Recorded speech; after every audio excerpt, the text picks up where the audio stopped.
Welcome to A Canadian Investing in the U.S., a podcast and YouTube channel focused on Canadians buying real estate with host Glenn Sutherland. Welcome to another episode of Canadian Investing in the U.S. This week, my guest is Russel Lalovich. Russel, let's do a bit of an intro. Give us a bit of a background about who you are, and then we'll get into it. Sure. I'm a realtor from the Windsor area, Windsor, Ontario. I've been in the business about 12 years. We do a lot of commercial real estate and investment properties and stuff. And I got a kind of an early start in investing in our area. I actually bought my first two properties before I moved out of my parents' basement. So that's awesome. It's easier when you don't have any housing expenses, but yeah, I kind of scaled up a couple houses, student rental, condos. Me and my dad bought a couple small commercial plazas. And then a couple of multi-units with partners. So kind of ran the gamut in the Windsor area. And property values have just skyrocketed as we know in Ontario. A lot of times you're looking at stuff that's tripled, quadrupled in value. You're kind of getting a bit of a pullback now as we're recording this in September 2022 with the interest rates. But I think long term, we still have structural issues and housing is going to continue to be really expensive, but kind of looking at, opportunities going forward, some of the equity that I had in some of these properties, I was kind of looking at some other stuff, and always, with us being in a border town, always have a lot of experience with Detroit, kind of going over for, sporting events and concerts. And a lot of people here work over there, have like girlfriends, whatever, family. So, just kind of look into the US for more upside. I feel like there's a lot more kind of opportunity generally, obviously, because it's a bigger country, and also because I feel like it's a little bit less picked over, maybe not quite as organized and efficient as the Canadian market is. And so that's kind of where I got my interest in investing in the US. Yeah, so you just stepped across the border over to Detroit, and because I know some of my students have looked at Detroit, and there's like if you pull up the crime map, there's all kinds of terrifying places, and there's all kinds of places that aren't. When you went over there, like, because you're kind of local to it, was it like were you looking for a specific neighborhood, or were you looking for a certain cap rate or certain price points, or what was your catch? Yeah, so I know people that had been doing some of the super low price stuff where they're buying houses for like $5,000 and $10,000. And I did know the area. I have spent a lot of time kind of around the downtown, midtown, Corktown, some of those different areas. And those are all great areas. Detroit's very, they have very specific in the inner city, obviously, with the, loss of population that they have. So there's a lot of areas that I don't really see too much opportunity real estate wise. So I was looking at stuff that was more safe, kind of something where I saw there was kind of a catalyst. And if anyone went to Detroit in like 2010, and then they went there in like say before COVID, like 2019, the amount of development and everything that went on was incredible. And, they have Dan Gilbert kind of backing them up. And, he was just doing legacy projects, basically kind of turning around a city or like a core kind of on his own. Was it only because was there like some sort of business that came in? Was there anything else that turned around Detroit? Yeah, obviously there's a lot of stuff, right? There's kind of like an urbanization trend going on in a lot of cities in the US where people are moving back downtown. But yeah, they moved all the sports teams back downtown. Like they had, baseball. I guess baseball's kind of always been there, but they moved, Ford Field back, which used to be in the suburbs. They moved the Little Caesars Arena, which was it has the Pistons and the Red Wings. The Red Wings were still downtown, but the Pistons moved from the suburbs. And then just a lot of employers kind of going back downtown, becoming like a technology hub, cheaper cost of living for employees. And then Rocket Mortgage, which is Dan Gilbert's company, he was just buying buildings and moving employees there, and then redoing old buildings into apartments and leasing them to his employees. And he kind of had a great thing going on, and progress begets more progress. And So actually in 2017, we were driving around one day and we saw this kind of pre-sale opportunity, and it was in Brush Park in Detroit, which is just north of downtown. Okay. Kind of like a famous old neighborhood for multiple reasons. In the 20s, it was like one of the wealthiest areas in America. Awesome. And yeah, and then it had like a huge decline, right? And basically all the houses were abandoned and stuff for a long time. But now it's like the arena's right there. It's pretty crazy because it's like a residential area, but it's walking distance to everything. But then it's a little bit quieter because it's a little bit off the path, Yep. So we bought or we committed to a pre-sale condo. It was a 1-bedroom, kind of in a little boutique condo surrounded by a couple of the coolest restaurants in the area. And the purchase price on that was about 310 grand. Wow, that's a lot for Detroit. Yeah, I mean, it was new construction, right? Like Okay, new yeah. construction costs the Yeah, same you got in Detroit as it does in New York, right? Yeah. So it was about a 2-year project. We ended up taking possession in summer of 2019. The reason we were interested in that property specifically was because the condo bylaws, they were going to allow short-term rentals. And us being from Windsor, we were like, oh, this is amazing. I had, I was engaged at the time. We didn't have kids yet. And we were just like, oh, this is amazing. We can like go over, a couple times a month or whatever and spend the weekend. And well, you said it's right by the arena too, right? So there's yeah, exactly. Like hundreds of events, like unlimited calendar of walking distance events. So I just saw that as an opportunity, and everyone was like, oh, this, that sounds like that would work great. And, talking to people about getting, 200 nights a year and stuff like that of events. And so we, first couple months, we kind of just, furnished it and kind of got settled, and we stayed there a lot, just kind of hung out and had fun, met our neighbors, all that good stuff. And then we got it, I think we put it up on Airbnb in November of that year. And it kind of took off right away. It actually worked out really good. I brought over my photographer from Windsor to take magazine photos, and I made everything look really sharp. Awesome. So yeah, we started booking stuff like crazy. Everything was looking good. And then in I want to say like late January, this is kind of the point of my story. We got a letter from the city of Detroit, and it was talking about your property taxes, and everything before that, it was just basically kind of like an estimate of what your property taxes would be. And our property tax assessment, went up to exactly pretty much what we paid for it. And our property tax bill was now going to be $16,000. Whoa.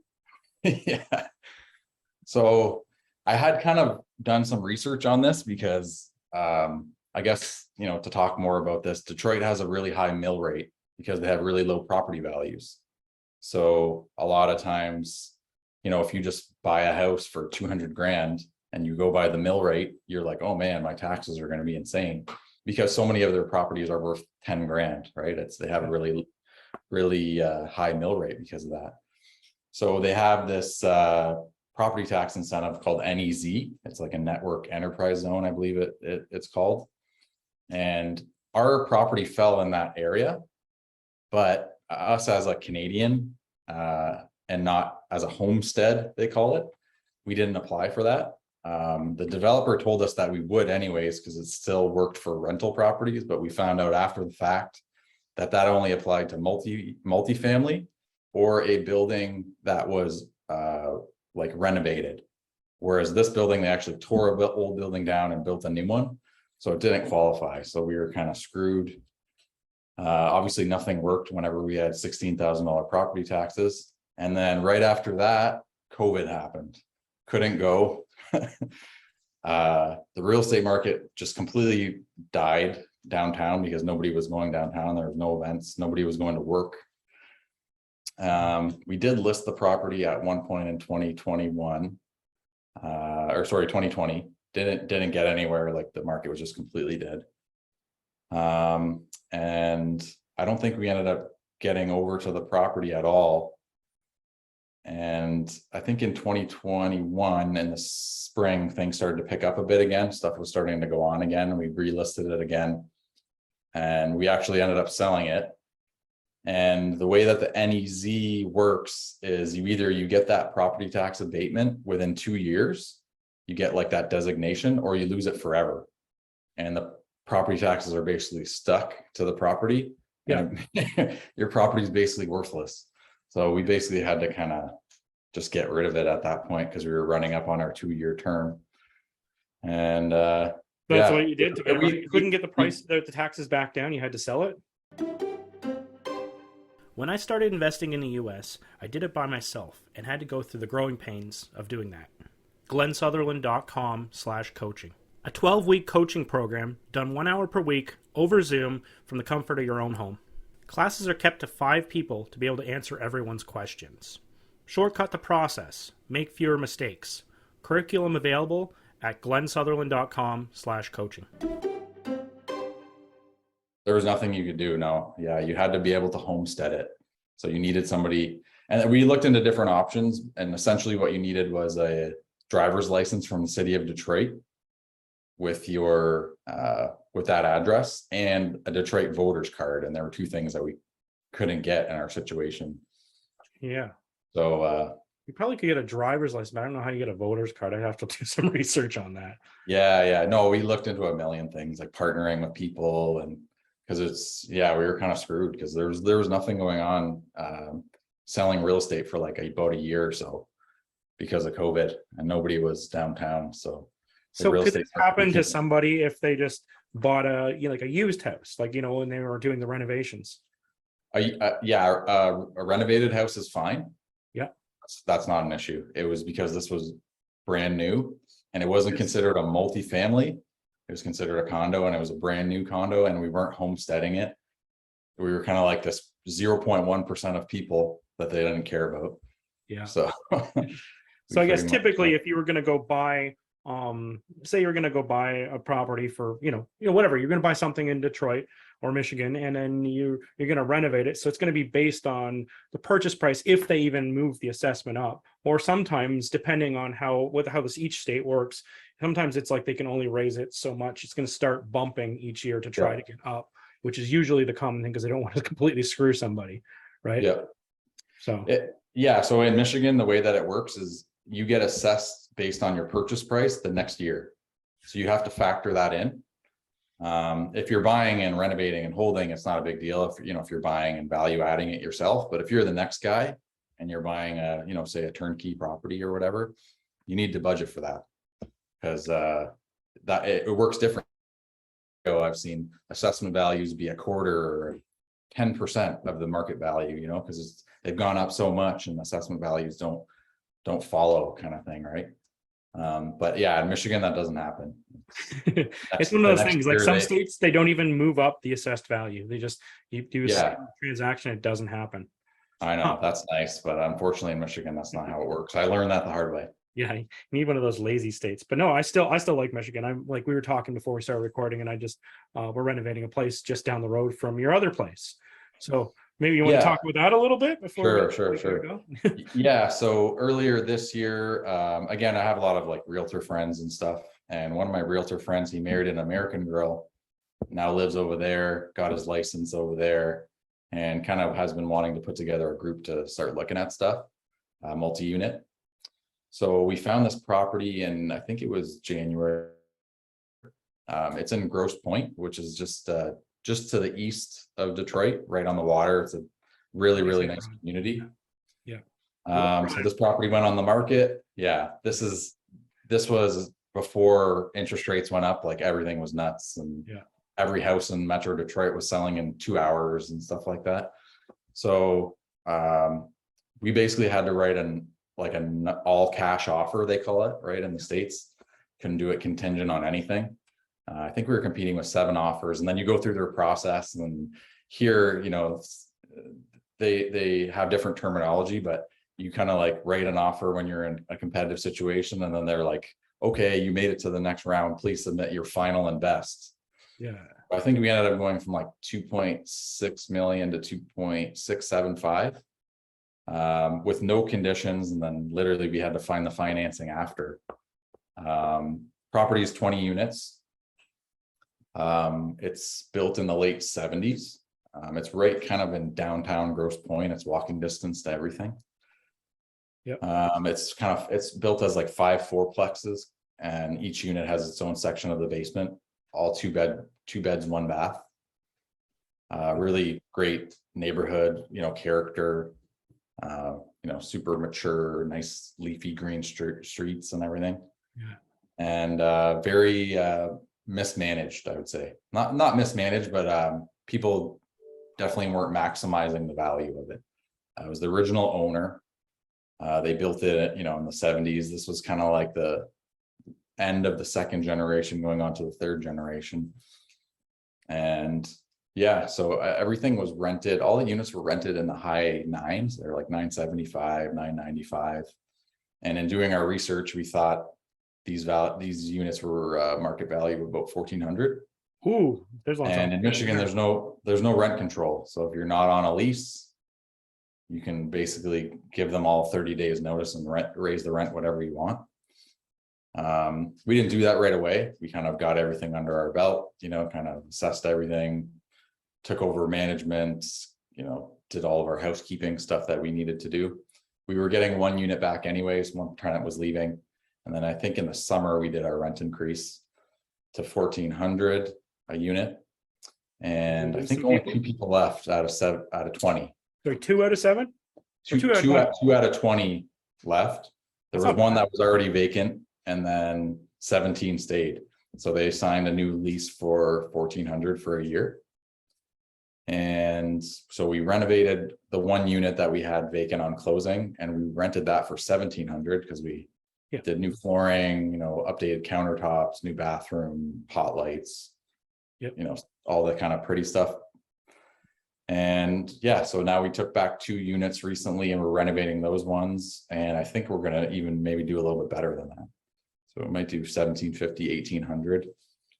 So the value add potential on multifamily in Michigan with no rent control, whenever you find a good building, you can literally double the value in a year. Yeah, I was going to say, what's the cap rate there? Because you just created the existing cap rate the existing cap rate when we bought was about 5.5. Yeah. I think cap rates are going to go up a little bit because of interest rates and whatnot. But we're going from 975 to 1,400 to 17 and change for a renovated unit. So the upside is huge. The one thing to keep in mind is your property tax bill is going to go up. So we factored that into our underwriting. So I think it was like 30 something grand, and it's literally going to like 80. So there's a huge lift that you need to do just to cover your increase in taxes. But you see all the stuff you deal with rent control in Ontario, and then you see the way things are there, and it's like a mismanaged building. You can bring it up to proper management in a year or 2.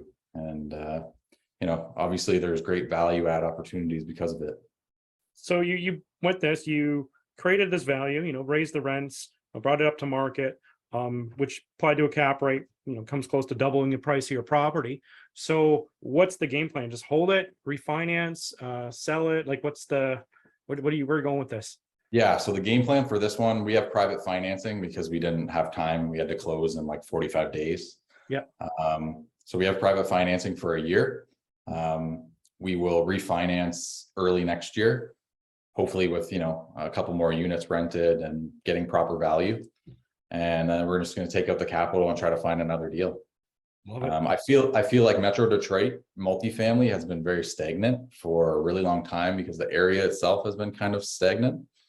So it's not competitive, not as competitive as a lot of other markets that I've looked at, kind of like Columbus, and then everyone looks at Florida and Atlanta and South Carolina, North Carolina, like a lot of those hot spots where I feel like it's a lot more efficient, the market. Whereas I think Metro Detroit, it's still, and it has a higher cap rate, but it's less picked over. There's more ability to find value add projects. I love it. No, I love these the multifamily stuff too, right? So this is awesome. I love the game plan.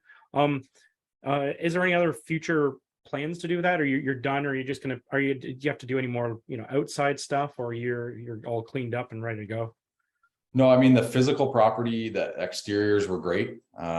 Just kind of like they were solid brick fourplexes with the basement. I mean, there's a few things here and there, but nothing major. It was mostly just interior cosmetic renovations. Those are the best. Yeah, exactly. So if you, again, there's a lot of suburbs in Metro Detroit. I don't know if I would try to buy and hold something in Detroit proper. There's a lot of politics, where Detroit, it's a lower income city, right? So it's like a lot of times they're catering to, the renter class and stuff like that. I think for like flips and different stuff like that, it's interesting, but for long-term hold, I would be more interested in the Metro, kind of in the suburbs. Yeah. And I think there's opportunity there. And it's like anything, if you hustle, there's a lot more people there, right? So there's a lot more opportunity. I think the metro area has like 6 million people. So it's a bigger area than people think. I love it. So Russell, people wanted to get a hold of you, they wanted to pick your brain, or figure out what you're doing. How do they get a hold of you? Yeah, you could go on our real estate website. It's lalovichrealestate.com, or you could look me up on LinkedIn, just Russel Lalovich, or Instagram, R Lalovich. Maybe you want to spell Lalovich for people. Yeah, Lalovich is Lalovich. Yeah, it's not the easiest one. We're easy to find once you have that in there. Awesome. Well, thank you, Russell, for coming on the show so much. This was a great one. I love talking real estate at all, but I'm all interested in Detroit right now too. So this is extra awesome. Absolutely. We'll keep in touch on it. Thanks.